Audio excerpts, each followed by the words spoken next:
So this is probably one of the more difficult videos that I've made.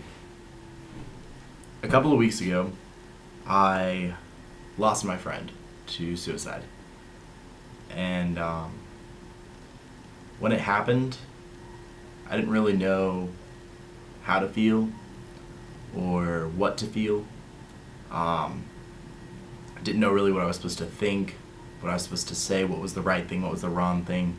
I just wanted simple answers at that point because all of a sudden it seemed unreal.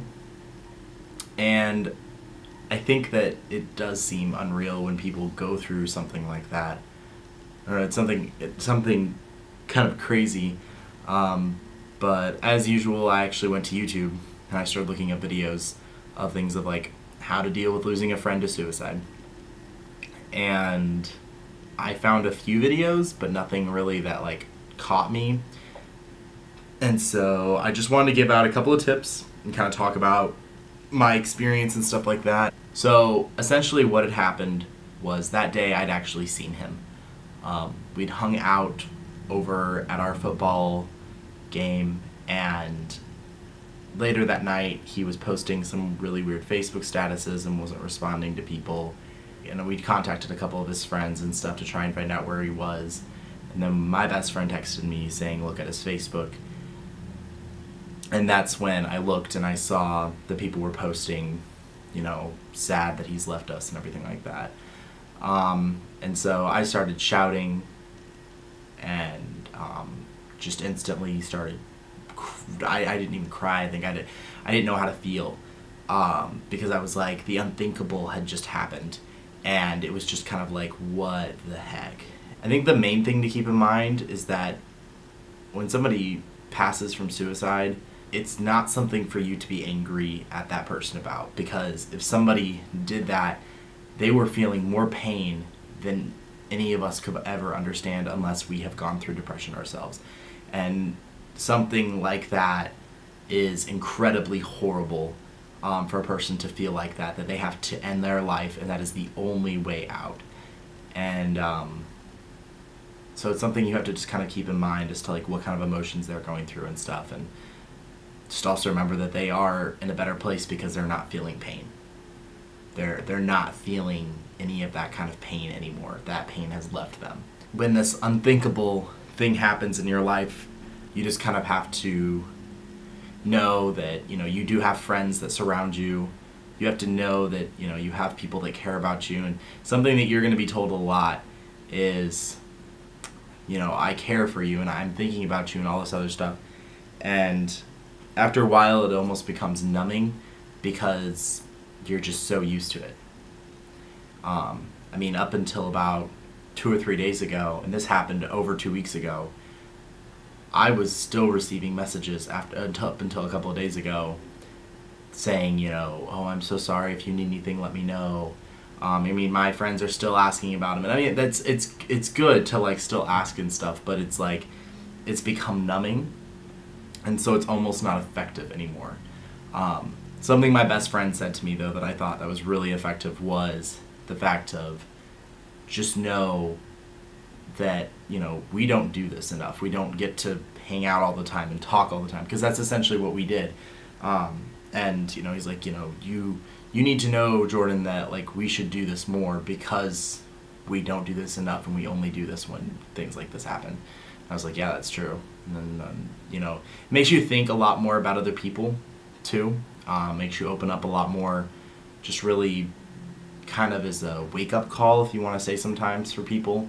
I have to say that, like, okay, so it happened on a Saturday, and so that night was horrible. I went over to my best friend's apartment, and her and her boyfriend were there, and her boyfriend also knew him, and my best friend knew him, and I knew. Everyone that was in my friend group essentially knows him, and so that was really weird too. He was a great guy, and he had affected all of these different people that I knew. And so it was great because in the sense that you could go to talk to somebody and they knew how awesome he was, and you could grieve together. But it also wasn't great because people really didn't have anybody to lean on, and it kind of affected everybody. And that's how these things happen, I think, is that they do affect everybody, and you don't have people to lean on. And if there are people to lean on, you don't trust them enough to lean on them because they aren't that close of friends.